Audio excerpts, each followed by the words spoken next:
बार बार कहा जाता है कि भाई उन लोगों को जो है पानी नहीं पीने दिया जाता था और आज के समय में आरक्षण से समस्या है लोगों को। वैसे ये वैज्ञानिकों से खोज करवाओ, बगैर पानी के जिंदा कैसे रहे? कि हमें तो ब्राह्मणों ने पढ़ने नहीं दिया, तो आज मिल रहा है मौका, तो ब्राह्मण नहीं पढ़ते रहते तो वो बाबा सखपाल को कोई पढ़ाता क्या? वो भी अम्बेडकर थे। जब हमारे बाप दादाओं ने सूट बूट नहीं पहना था, टाइयां नहीं लगाई थी, तब वो आदमी सारा सूट बूट पहन के टाई लगाता था। वो क्या देगा हमें? संविधान थर्ड क्लास में पास होता है। हम ब्राह्मणों के नाम को बदनाम नहीं करते, नहीं करेंगे ब्राह्मणों के सरनेम को बदनाम। ये चोरी से जो नाम लिए जाते हैं ना, इसको भी हम रोक पाएंगे।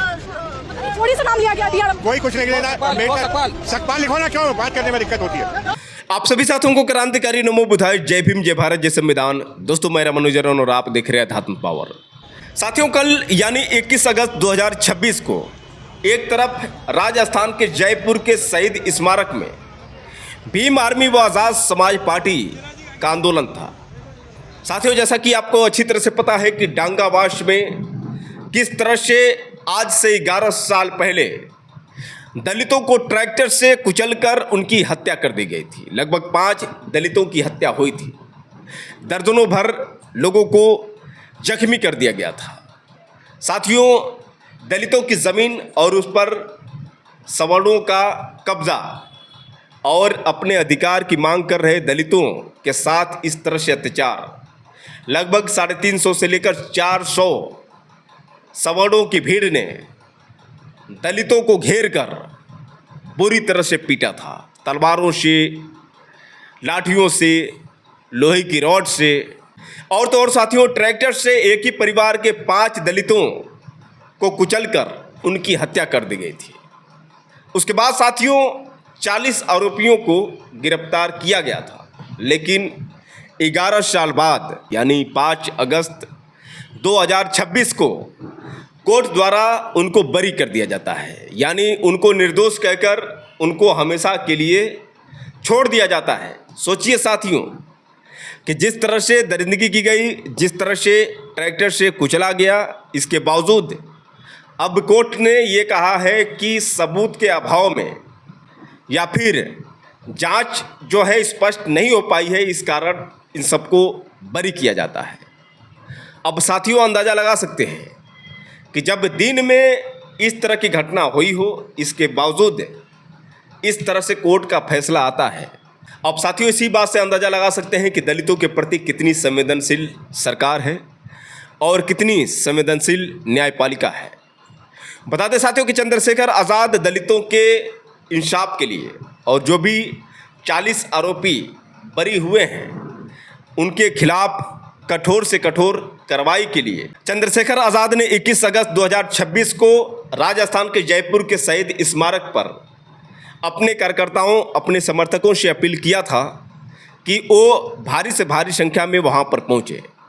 साथियों आपको बता दें कि चंद्रशेखर आज़ाद की एक आवाज़ पर वहां पर लाखों की संख्या में कार्यकर्ता समर्थक पहुंचे। आप देख सकते हैं साथियों कितनी भीड़ रही, किस तरह से चंद्रशेखर आज़ाद के समर्थन में लाखों का जनसैलाब देखने को मिला।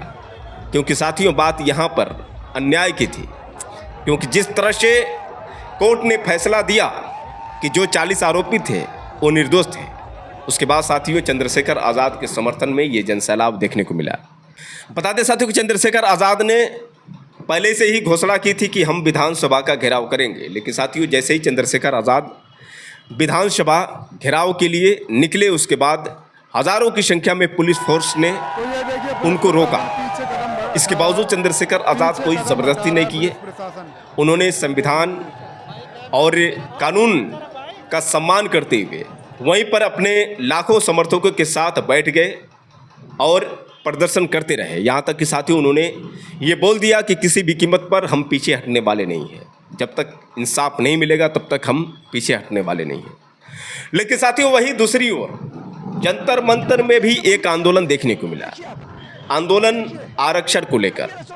क्योंकि साथियों जितने भी सवर्ण समाज से लोग थे, यानी कुछ जातंकवादी मानसिकता के लोग, सभी लोगों की बात नहीं कर सकते हैं, लेकिन जो बाबा साहब डॉक्टर भीमराव अंबेडकर से नफरत करते हैं, जो भारतीय संविधान से नफरत करते हैं, जिनको मनुस्मृति ही प्यारी है, जिनको लगता है कि जातिवाद देश भर में बना रहना चाहिए, जिनको लगता है कि यूजीसी बिल जो प्रधानमंत्री नरेंद्र मोदी ने लागू करने की बात की थी, उनको लगा कि ये यूजीसी बिल उनके लिए घातक है क्योंकि दुराचार की यदि बात करें, चंद्रशेखर आज़ाद ने कहा था कि दुराचार को डर है कि अगर यूजीसी लागू हो गई तो वह एकलव्य का अंगूठा कैसे काटेगा। तो ये दुराचारी मानसिकता वाले लोग जंतर मंतर पर पहुंचे थे, जिसमें साथियों आपको बता दें कि अनिल मिश्रा, वही अनिल मिश्रा जो बाबा साहब डॉक्टर भीमराव अंबेडकर को लगातार गाली दे रहा था, वही अनिल मिश्रा जो बाबा साहब डॉक्टर भीमराव अंबेडकर की प्रतिमा को ग्वालियर हाईकोर्ट में लगने नहीं दिया, वही अनिल मिश्रा जिसने चंद्रशेखर आज़ाद को खुली धमकी दी थी कि चंद्रशेखर आज़ाद को हम दतिया में नहीं घुसने देंगे। लेकिन चंद्रशेखर आज़ाद कैसे दतिया पहुंचे थे, कैसे दहाड़ कर चले आए और उन्होंने ये कह दिया कि नीले कबूतर नहीं, हम बाबा साहब डॉक्टर भीमराव अंबेडकर के नीले बाज हैं। साथियों, चंद्रशेखर आज़ाद के उस ऐतिहासिक भाषण के बाद मनुवादियों की हालत खराब हो गई थी। अनिल मिश्रा देखता ही रह गया, उसके आगे चंद्रशेखर आज़ाद इस तरह के भाषण देकर निकल गए। बता दें साथियों कि अनिल मिश्रा व उसके गैंग के लोगों ने जिस तरह से बाबा साहब डॉक्टर भीमराव अंबेडकर का अपमान किया, कैसे गौरव मिश्रा और उसके अन्य साथियों ने बाबा साहब डॉक्टर भीमराव अंबेडकर के छायाचित्र को जलाया, कैसे बाबा साहब डॉक्टर भीमराव अंबेडकर के छायाचित्र को जलाने के बाद उसको जूतों से रौंदने का काम किया। उसके बाद साथियों किस तरह से इनकी गिरफ्तारी हुई, इसके बाद भी इनको प्रशासन ने छोड़ दिया। ग्वालियर कोर्ट ने ये कहा कि गिरफ्तारी जो हुई है अवैध तरीके से हुई है, यानी जो बाबा साहब डॉक्टर भीमराव अंबेडकर को देशद्रोही बताता है, यानी जो बाबा साहब डॉक्टर भीमराव अंबेडकर को गाली देता है, जो लगातार बाबा साहब डॉक्टर भीमराव अंबेडकर पर आपत्तिजनक बयान देता है, उसकी गिरफ्तारी असंवैधानिक हुई थी। साथियों, उसी चीज़ का नतीजा है कि एक बार फिर से अनिल मिश्रा बाबा साहब डॉक्टर भीमराव अंबेडकर को गाली दे रहा है, बाबा साहब डॉक्टर भीमराव अंबेडकर के खिलाफ फिर से अनाप शनाप बोल रहा है। वो कानून बिल्कुल हम खत्म करके ही दम लेंगे, चाहे वो आरक्षण हो, चाहे यूजीसी हो, चाहे SC ST एट्रोसिटीज एक्ट हो, ये सारे कानून की समाप्ति करके ही हमें चैन मिलेगा। और ऐसी सरकारें जो ये कानून हम पे थोपती हैं, इनकी बजाय अब सरकार बनेगी हमारे जैसे भाइयों की, ये बैठ खड़े हैं ना ये सारे, ये सरकार में आप सत्ता पर जो विपक्ष की बात करते हैं, हम इनमें से किसी को नहीं गिनते। अब जो हमारा आएगा, जो हम एक ऑल्टरनेट देने जा रहे हैं, वो ऑल्टरनेटिव ही देंगे। बार बार कहा जाता है कि भाई उन लोगों को जो है पानी नहीं पीने दिया जाता था और आज के समय में आरक्षण से समस्या है लोगों को। वैसे ये वैज्ञानिकों से खोज करवाओ, बगैर पानी के जिंदा कैसे रहते।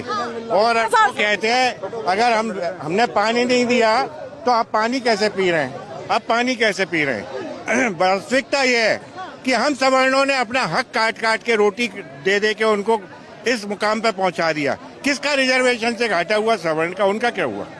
कि हमें तो ब्राह्मणों ने पढ़ने नहीं दिया, तो आज मिल रहा है मौका, तो दिक्कत। ब्राह्मण नहीं पढ़ते रहते तो वो बाबा सखपाल को कोई पढ़ाता क्या, वो भी अम्बेडकर थे। चंद्रशेखर रावण के लिए क्या कहेंगे, जो बार बार दलितों की आवाज उठाकर कहते हैं कि दलितों का सबसे ज्यादा शोषण आज भी। अरे दलालों के कहने पर नहीं चलेंगे, हम ऐसे दलालों के कहने पर नहीं चलेंगे। अरे अम्बेडकर मत बोला करो, सखपाल बोलिए आप।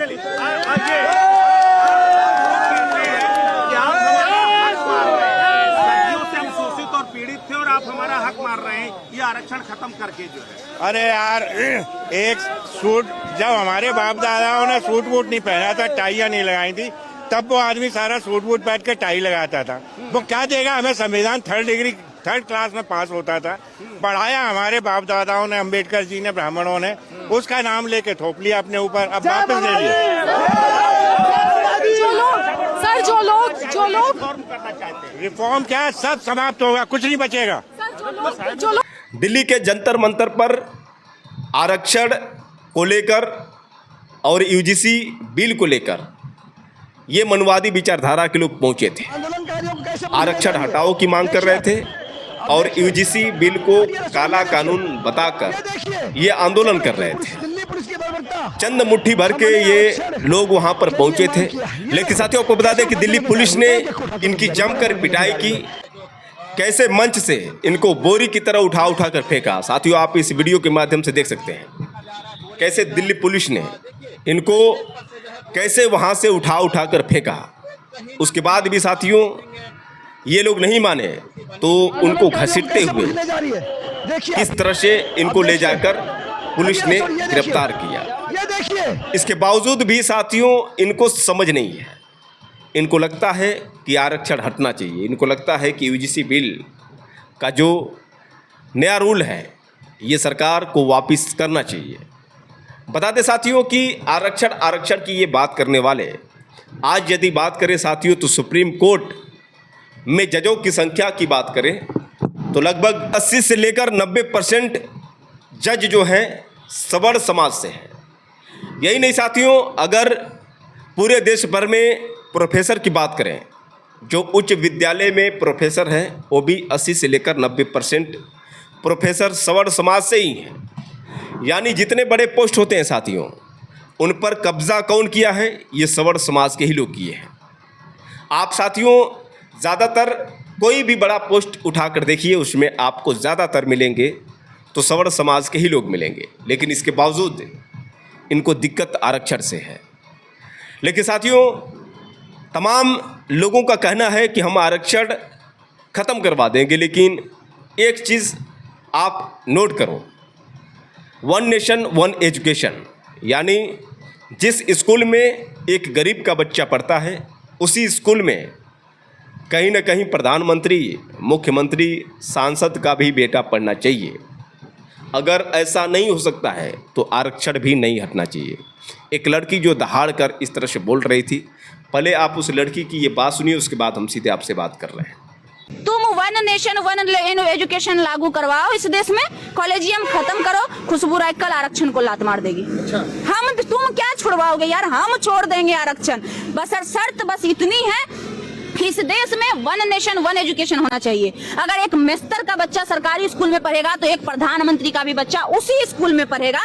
तब तुम्हारी औकात है तो आओ हमसे मेरिट में भिड़ के दिखाओ। अगर तुम्हारी औकात नहीं नाप दिए तो फिर कहना, मतलब तुम्हारे बच्चे पढ़ेंगे यूएस में, तुम्हारे बच्चे पढ़ेंगे जर्मनी में, तुम्हारे बच्चे पढ़ेंगे कोटा में, और यहाँ मिस्टर का बेटा, यहाँ किसान का बेटा, यहाँ कचरा साफ करने वाला का बेटा, यहाँ फूल बेचने वाला माली का बेटा वो पढ़ेगा खिचड़ी वाला स्कूल में। तब तो मेरिट से बराबरी करो ना। अबे घोचू, मेरिट से अगर इतना ही तुम्हारे पास मेरिट होता तो काहेला 300 साल तक हमारे भारत को गुलाम रखा, काहेला अंग्रेजों औरंगजेबों मुगलों की मुखबिरी की, काहेला उसका पैर दबाता था, उस समय लात मार देता अपने मेरिट से। काहे नहीं देश का संविधान तुमने लिखा? क्यों एक दलित समाज से आने वाले BR अम्बेडकर, बाबा साहब अम्बेडकर ने इस देश का संविधान लिखा? तुम ही लिख देता। तुम कहते हो कि हम रामायण लिखे, तुम कहते हो महाभारत लिखे, संविधान वो लिख देता। इतने दिमाग था तो अब तुम कहोगे कि दूसरे देशों से कॉपी किया। अरे भैया कैसे भी लिखा तो तुमने नहीं लिखा, और इस बात को एक्सेप्ट करो। तो दोस्तों आपने सुना किस तरह से वो लड़की वन नेशन वन एजुकेशन की बात कर रही थी। यही बात चंद्रशेखर आज़ाद भी बोलते हैं कि जब उनकी सरकार बनेगी तो उसी स्कूल में, जिस स्कूल में गरीब का बच्चा पढ़ता है उसी स्कूल में अमीर का भी बच्चा पढ़ेगा। उसी स्कूल में सांसद, विधायक, मुख्यमंत्री और प्रधानमंत्री के भी बेटे पढ़ेंगे, क्योंकि इस तरह से हम शिक्षा व्यवस्था बनाएंगे, इस तरह से स्कूल बनाएंगे कि सभी उसमें पढ़ सकेंगे।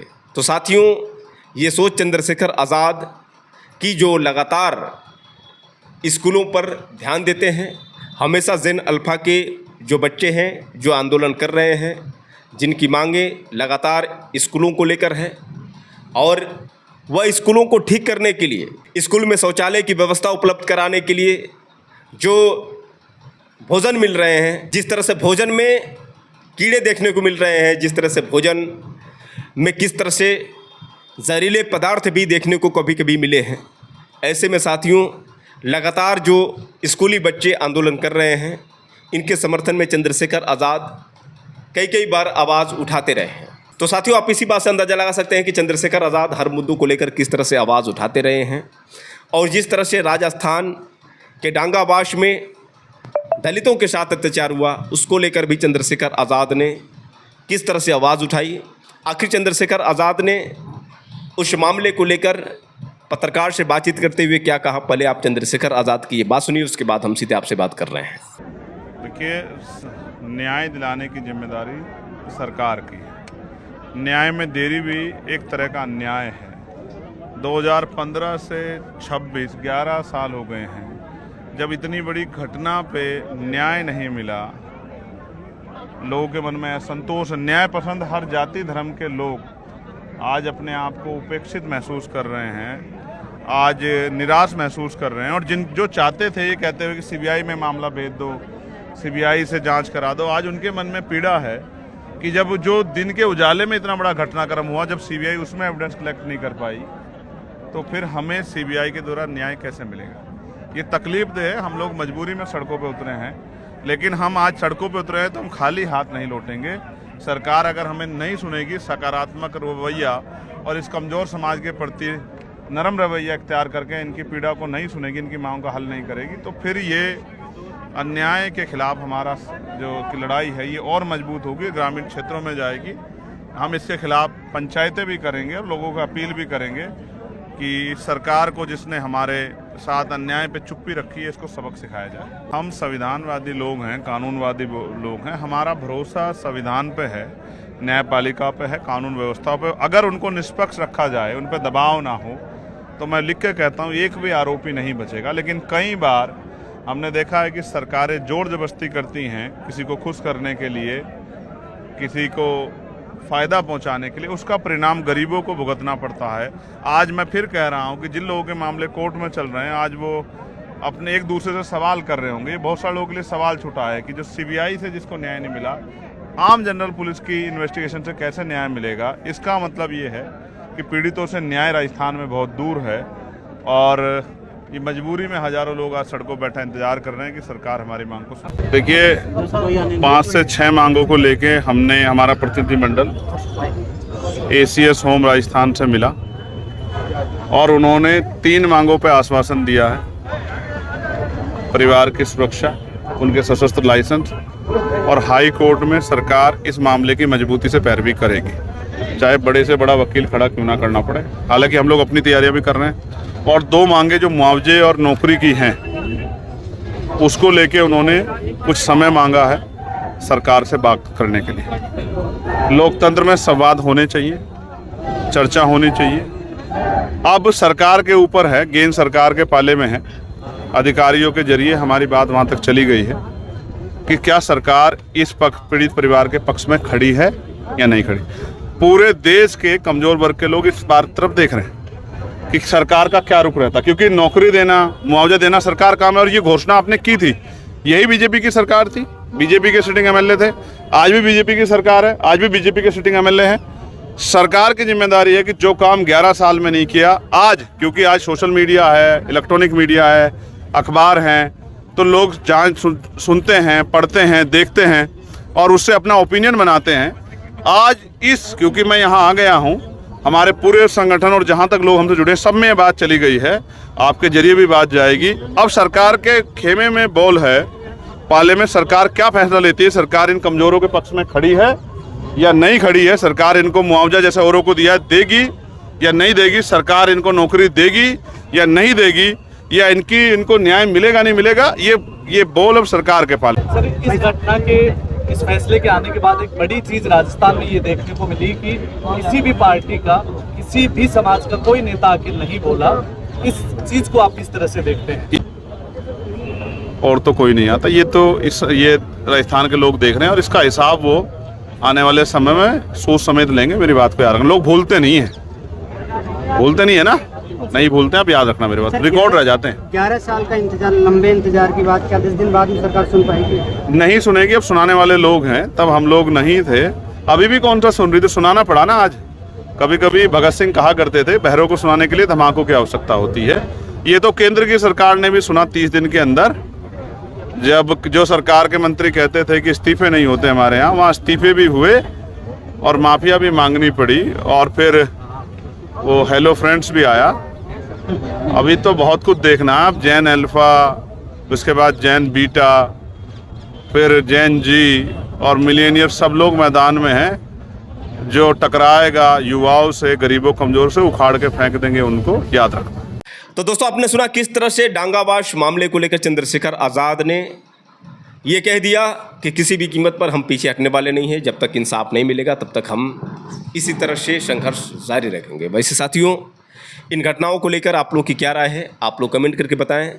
और आरक्षण को लेकर जिस तरह से सवर्ण समाज के लोगों ने आंदोलन किया, उन तमाम चीज़ों को लेकर भी आप लोग की क्या राय है, आप लोग कमेंट करके बताइएगा साथियों। और हो सके तो साथियों इस वीडियो को ज़्यादा से ज़्यादा शेयर करिए। फिर मिलेंगे अगले वीडियो के साथ, तब तक के लिए क्रांतिकारी नमो बुद्धाय। जय भीम।